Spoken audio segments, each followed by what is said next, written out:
व्याजाचे पैसे देण्यावरून सुनील बळी यांच्या विरोधामध्ये सदर बाजार पोलीस ठाण्यामध्ये गुन्हा दाखल झाला आहे. परंतु गुन्हा मागे घेण्यासाठी धमकी देत असल्याची तक्रार पोलीस आयुक्तांकडे करण्यात आली आहे.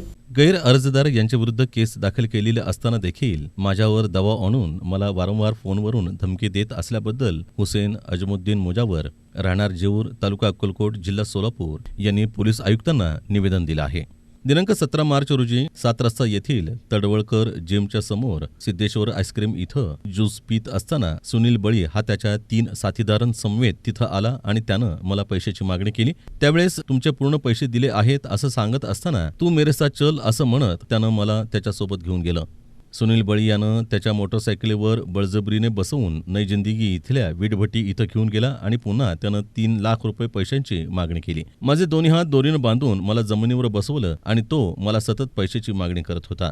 माझा भाऊ सद्दाम याला फोन करून बोलावून घेऊन त्याला देखील 3 लाख रुपयांची मागणी केली आणि देऊ शकला नाही तर तुमचं शेत माझ्या नावावर करा अशी त्यानं दमदाटी केली आणि जोपर्यंत पैसे देत नाही तोपर्यंत गाडी देत नाही असं म्हणत शाईन मोटरसायकल क्रमांक MH13 CL 9790 आणि विवो कंपनीचा मोबाईल त्यानं काढून घेतला. त्याच्या विरोधात सदर बाजार पोलीस स्टेशन इथं FIR दाखल केली आहे. परंतु गैर अर्जदार राजकीय पक्षांचा दबाव आणून मला वारंवार फोन करून केस मागे घेण्यासाठी दबाव आणत असल्याचं त्यांनी पोलीस आयुक्तांना सांगितलं. दरम्यान 19 मार्च रोजी आरोपी गुन्हा दाखल झाल्यानंतर पोलीस स्टेशनमध्ये हजर असताना देखील पोलिसांनी आरोपीस अटक केली नाही. आरोपी हा सध्या मोकाट फिरत असून माझ्या आणि माझ्या कुटुंबियांच्या जीवाचा कधी घातपात करेल याचा नेम नाही. त्यामुळे लवकरात लवकर आरोपी आणि त्याचे इतर साथीदारांना अटक करण्यात यावी अशी विनंती हुसेन अजमुद्दीन मुजावर, राहणार जेऊर, तालुका अक्कलकोट यानं पोलीस आयुक्तांना अर्जाद्वारे केली आहे.